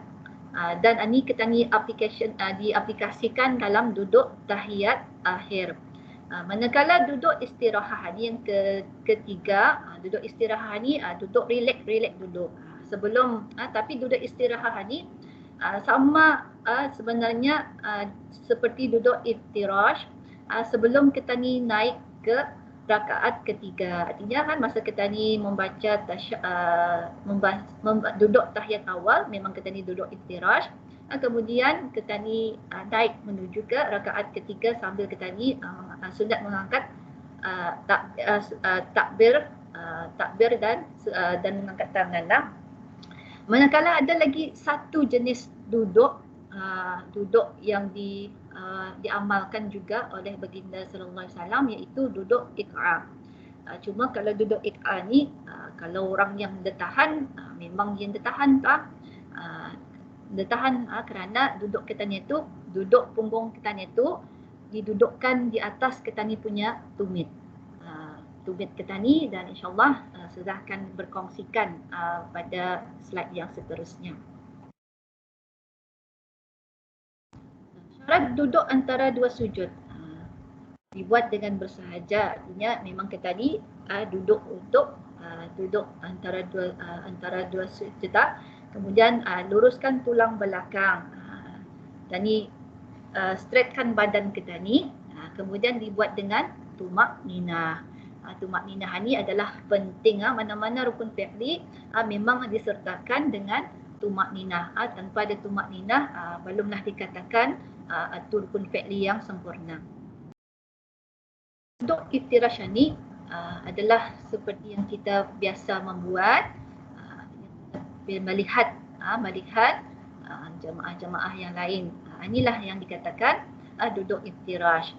Kalau orang bertanya macam mana duduk iftirash ni, kita sudah maklum bahawa iftirash ni adalah duduk punggung kiri kita ni letakkan atas kaki kiri kita ni, manakala kaki kanan kita ni tegakkan manakala jari itu diusahakanlah untuk menghadap ke kiblat. Ni yang saya dapatlah duduk iq'a ni. Duduk iq'a ni cuma di sini ni kakinya dah rapat kalau ikutkan ia dirapatkan sedikit di sini ni. Sunat sahaja. Sunat kita, tapi biasanya kita ni memakai yang kita ni kan gunakan pada keselesaan tuan-tuan dan puan-puan. Dan duduk tasyahud akhir adalah duduk tawarruk. Dipanggil duduk tawarruk iaitu punggung didudukkan di atas lantai, kaki kiri dimasukkan ke bawah kaki kanan dan kaki kanan ditegakkan. Artinya main fokus di sini ni dalam duduk ni adalah kaki kita ni. Kaki kiri, astagfirullahalazim, minta maaf lurus. Iaitu punggung kita ni diletakkan, didudukkan di atas lantai, kaki kiri kita ni masuk di bawah kaki kanan. Automatik tu bila kita ni bangun dari sujud tu, automatik kaki kiri kita ni tu terus masuk ke bawah kaki kanan kita ni. Dan kaki kanan kita ni ditegakkan. Dan kita duduk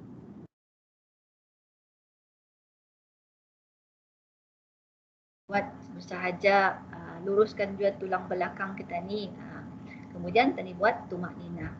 Dan inilah jenis duduk tawaruk yang kita ni buat semasa dalam rakaat terakhir, iaitu duduk tasyahud akhir. Kita ni rapatkan punggung, kaki ke kiri ke bumi, tegakkan kaki ke kanan. Artinya once tadi bangun daripada sujud, automatik kaki kita ni tu adjust siap, dimasukkan ke bawah kaki kanan. Ini dia bergerak pelang ni. Ini dia bergerak. Ini yang bergerak sahaja. Oleh itu, dan yang terakhir, tadi pun sudah tahu bahawa duduk ni ada beberapa, iaitu iftirash, kemudian tawaruk ataupun it'am. Cuma it'am ni kena hati-hatilah, jangan juga kita ni macam sebagaimana yang ditunjukkan tadi kaki kita ni tu indah berdiri, indah apa namanya tu, diampaikan, melainkan kalau kaki kita sakit tu memang dia dapat memang indah dapat dielakkan. Kalau orang yang sakit kaki ni memang ia dapatkan mendirikan kakinya macam mana ni memang ia akan meletakkan kakinya tu mengampai sejedak. Ia dapat sebabnya kakinya sakit, so ia terpaksalah indah sempurna ia punya kedudukan kakinya tu.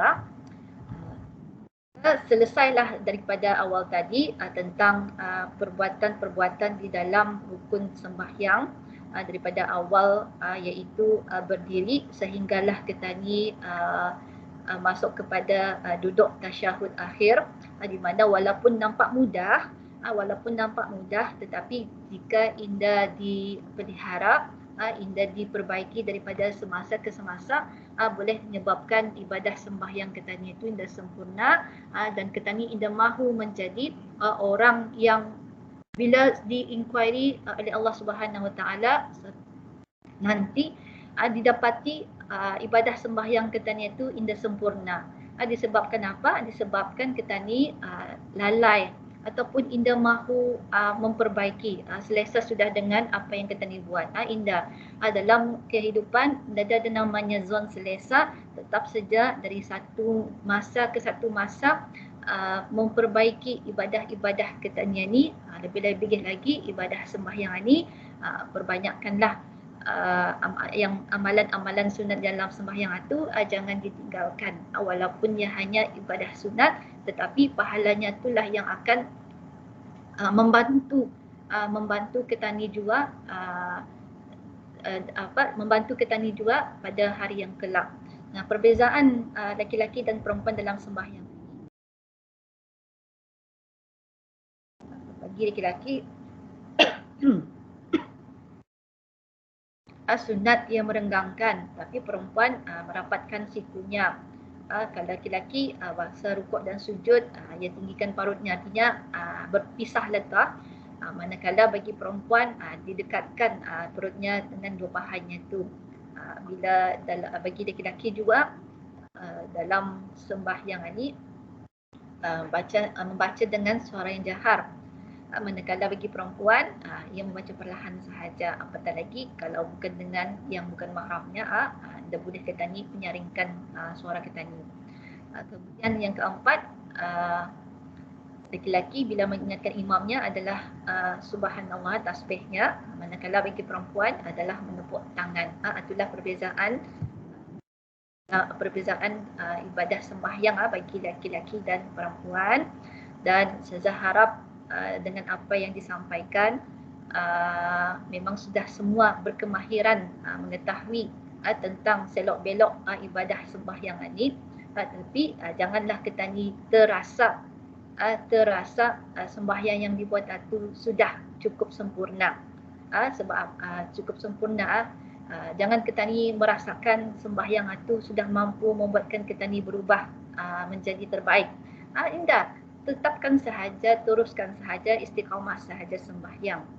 Istiqamahkan sahaja kita ni sembahyang dan memperbaiki di mana kekurangan-kekurangan dan buatlah dengan bersungguh-sungguh kerana yang dihadapi ini adalah Allah yang Maha Agung, Allah yang Maha Azim, Tuhan yang sentiasa mendengar keluhan-keluhan ataupun curahat-curahat hamba-hambanya walaupun dalam pelbagai bahasa, walaupun dengan pelbagai bahasa dan cara, tetapi Allah tetap sahaja mendengar apa yang kita ni keluhkan itu.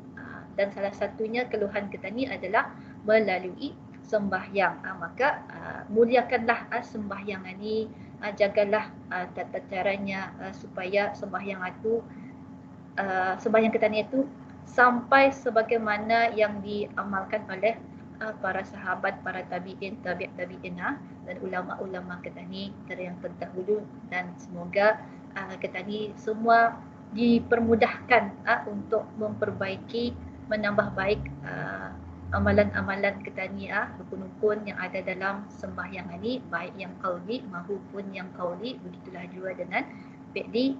Semoga bermanfaat. Aku dan minta maaf jika ada segala kekurangan.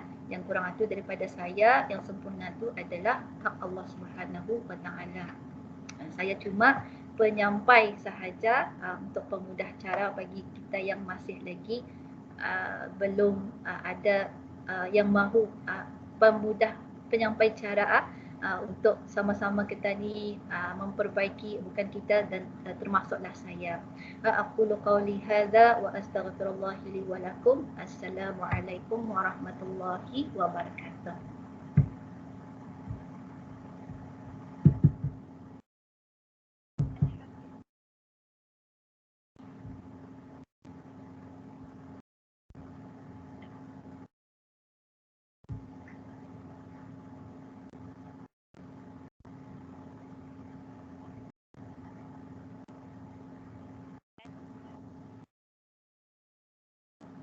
Ada suara?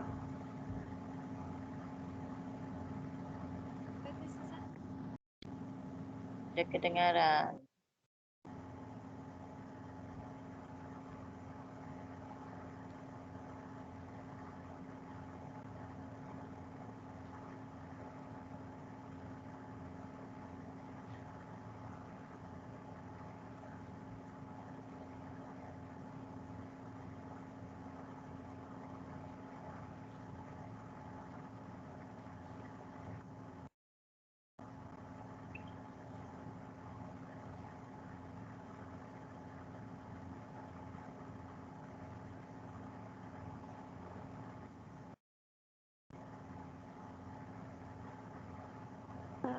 Assalamualaikum. Waalaikumsalam warahmatullahi Tadi ada suara. Tadi ada suara. Tadi ada suara. Saya minta maaf. Alhamdulillah, terima kasih Yang Mulia Ustazah kerana sudah menyampaikan bengkel kesempurnaan solat tadabbur rukun fi'li dalam solat. Seterusnya, sesi soal jawab dibukakan. Para hadirin yang ingin mengajukan soalan, bolehlah membuka mic. Terima kasih.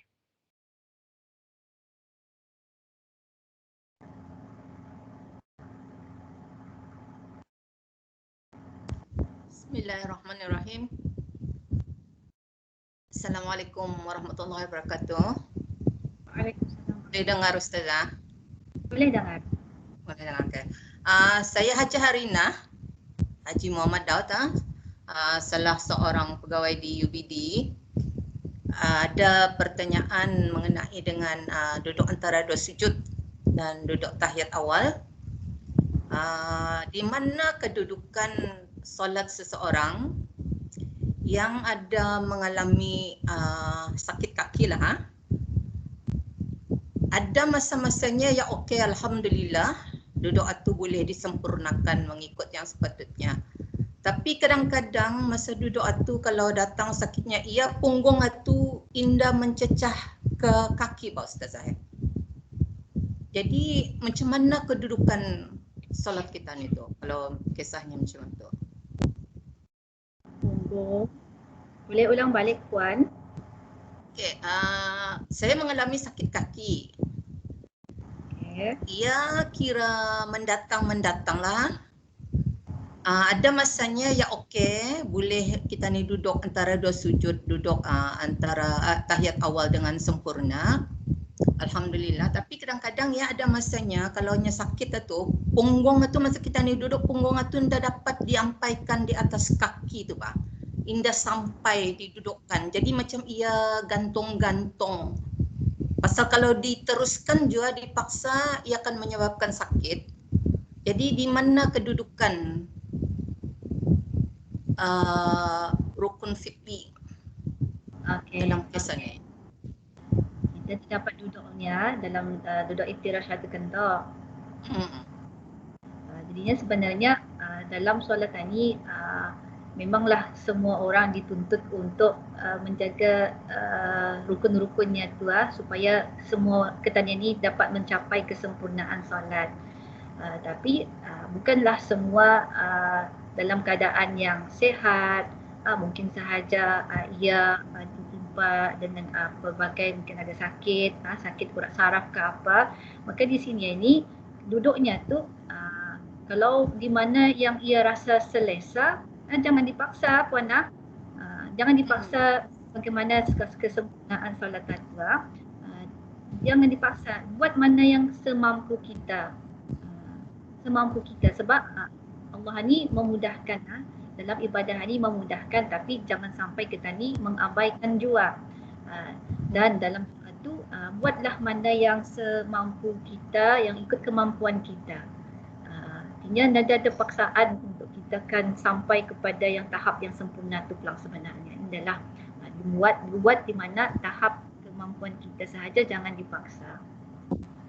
Okey, mana yang lebih baik kalau sekiranya dibuat dengan duduk yang punggung indah sampai ke kaki, antara itu dengan pakai kerusi, duduk di kerusi? Mana satu yang lebih baik? Sebenarnya duduk di lantai itu pulang yang utamanya. Sebabnya kita yang susahnya memang yang payah melipat kaki itu saja kan yang benarnya. Tapi kalau itu kan punggung kita kalau dalam duduk iftirash itu, punggung kita bukan diletakkan ke apa namanya, bukan letakkan di bumi tetapi diletakkan atas kaki kita kan toh. Ya. Kiri kan. Artinya kita boleh duduk sebenarnya itu tu sebagaimana yang saya katakan, dia pulang juga ada paksaan untuk kita menyempurnakan duduk itu. Sebabnya kita dalam keadaan sakit, memanglah kita tidak dapat kalau yang dalam arah kerusi itu hanya betul-betul sahaja ia dapat sujud, ia dapat duduk luan-luan. Tapi kalau kita masih dapat duduk, kita teruskan duduk itu. Tapi duduk itu adalah walaupun punggung tergantung-gantung. Dia duduk sahaja setakat yang boleh saja. Ada saja. Alhamdulillah. Okey. Alhamdulillah. Terima kasih. Sama-sama. Okey, Assalamualaikum warahmatullahi wabarakatuh. Waalaikumsalam warahmatullahi wabarakatuh. Assalamualaikum Ustazah. Waalaikumsalam warahmatullahi wabarakatuh. Ni kan bacanya kalau kita ada experience lah kiranya ada kanak-kanak yang ada masalah to do with hyperactive or autistic tapi high functioning, atau macam kalau sembahyang kan tu berdiri betul kan, dan kakinya mesti lurus. Tapi dalam keadaan ni berdiri pulang tapi biasalah singit-nyingit dirinya macam indah lurus, and then bila ia sujud ia sujud mengampaikan tangan lah. Ini bagi anak lelaki ya. So mengampaikan sikunya tu di lantai tu bah. Tapi yang ni bagi kanak-kanak yang mempunyai masalah lah. Maksudku masalah in the case of kanak-kanak autistic child, orang kanak-kanak yang ada hyperactive. So kalau boleh Ustazah bagi pencerahan dari tuan ni lah masalah ni. Okay. Allahumma hidayatan lisawab. Sebenarnya Ustazah dah pernah ada pengalaman berdepan dengan kanak-kanak yang ada istimewaannya. Kalau sekiranya anak-anak yang Ustazah boleh sampaikan di sini ni, bila anak itu berumur 7 tahun, mulalah ibu bapa ni mendidik anak-anak berserang ni didedahkan dengan ibadah sembahyang. Dan apabila berserang itu baligh, ikutlah kalau anak lelaki dengan dia punya dapat sudah keluar air maninya, manakala anak perempuan adalah dengan ia dalam keadaan sudah sihat, maka itu adalah menjadi satu tanggungjawab arah diorang untuk menunaikan ibadah. Cuma kalau di sini ni jika anak kita tu masih lagi belum baru mumayyiz, belum lagi baligh, indahlah jadi satu paksaan arah diseturangan ni ya. Bukan satu kewajipan arah diseturangan ni untuk mendirikan ibadah sembahyang, tetapi adalah peranan kita ni untuk mendedahkan diseturangan ni, melembutkan hati diseturangan ni untuk mengetahui tata cara sembahyang ni macam mana. Jadinya dalam bab soal macam mana ni, it's a good tu pulang cara kita tu. Cuma dalam bab macam mana diseturangan tu, kita tadi pun memang ada kekurangan dalam ibadah diseturangan tu. Wallahu a'lam. Ustazah dah dapatlah juga akan memberitahu macam mana cara yang terbaik bagi anak-anak yang khusus ada yang istimewa macam mananya. Ustazah ada pengalaman. Harap dapat membantu puan. Okey Ustazah, terima kasih. Kalau boleh lagi satu soalan. Okey, ni Ustazah berkenaan dengan takbir. Kadang-kadang ada diperhatikan orang sembahyang, setiap rakaat tu kiranya daripada sujud yang kedua naik untuk berdiri tegak. So setiap tu ia takbir Allahu Akbar. Takbir azan mengangkat tangannya every rakaat. Adakah tu secara yang betul ataupun actually-nya after tahiyat awal barutah lagi mengangkat takbir yang mengangkat tangan lah maksudku. Okey. Itu saja. Itu saja puan. Okey.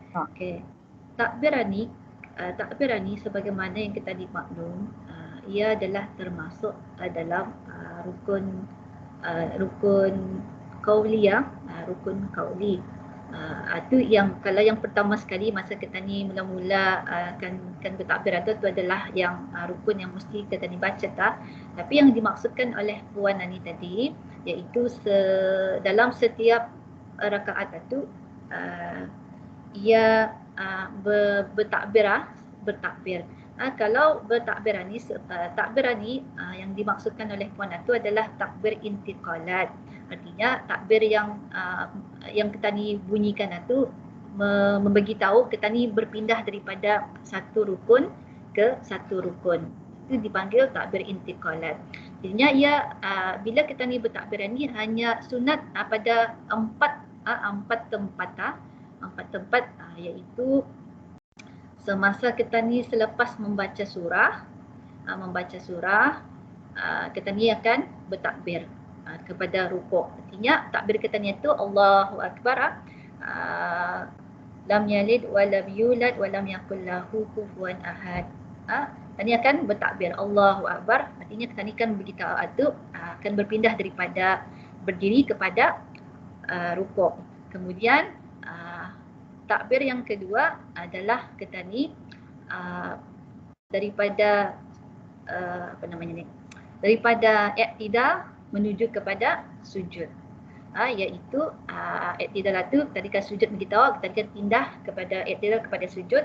Kemudian takbir yang seterusnya adalah takbir masa kita ni naik ke selepas tasyahud awal. Artinya takbir yang tasyahud awal naik kepada rakaat ketiga, kita ni disunatkan untuk mengangkat tangan.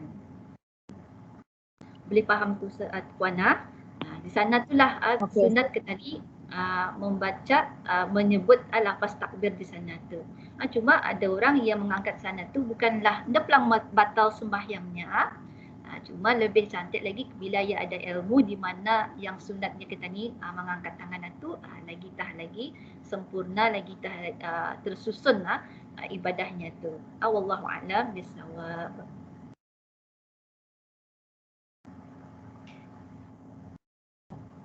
Okey, seterusnya majlis diteruskan lagi dengan penyampaian sijil penghargaan kepada Ustazah Nurhayati binti Haji Abdul Rahman.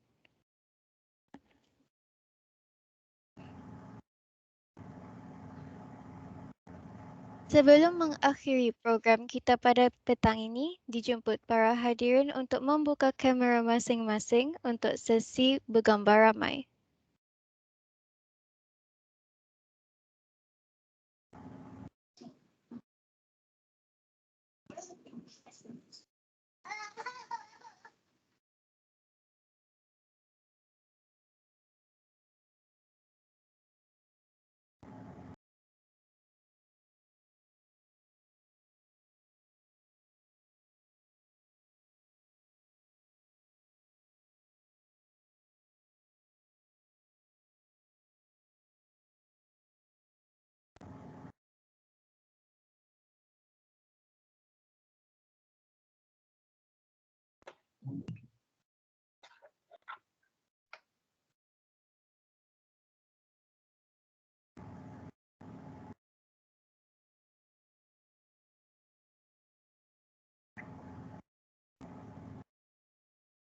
Dua, tiga.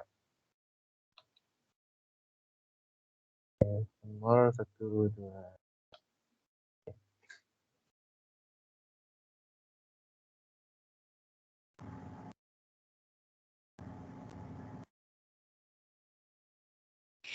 Seterusnya, dijemput Muhammad Muaz bin Haji Roslan, Ketua Eksekutif Keagamaan dan Kerohanian, untuk membaca doa selamat.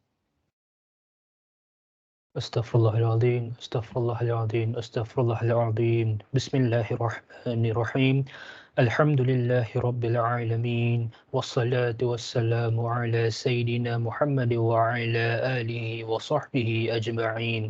Allahumma inna nastahfidhuka wa nastaudi'uka adyanana wa imanana wa anfusana wa ahlana wa awladana wa dhurriyyatina wal muslimin wa amwalana wa kulla shay'in a'taytana.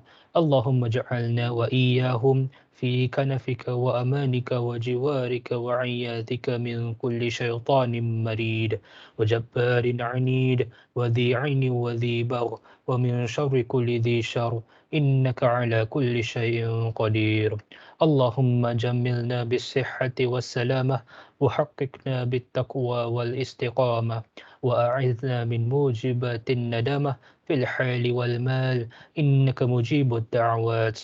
اللهم إنا نسألك سلامة في الدين وعافية في الجسد وزيادة في العلم وبركة في الرزق وتوبة قبل الموت ورحمة عند الموت ومغفرة بعد الموت. اللهم هون علينا في سكرات الموت والنجاة من النار.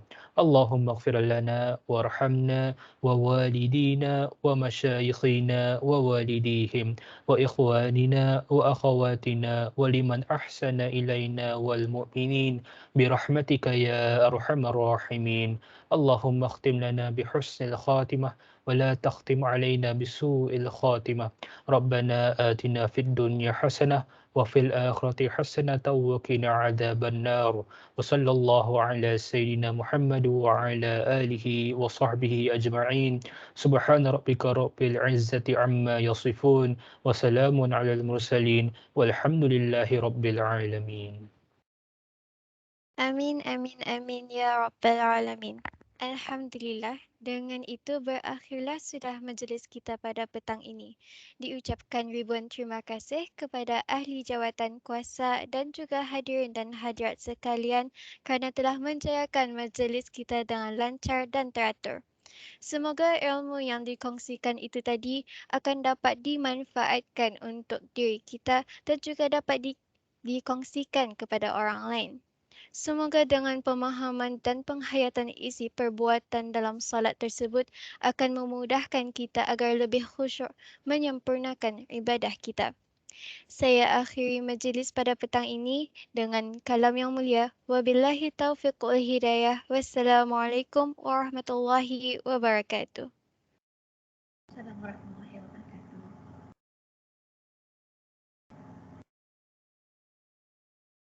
Terima kasih semua.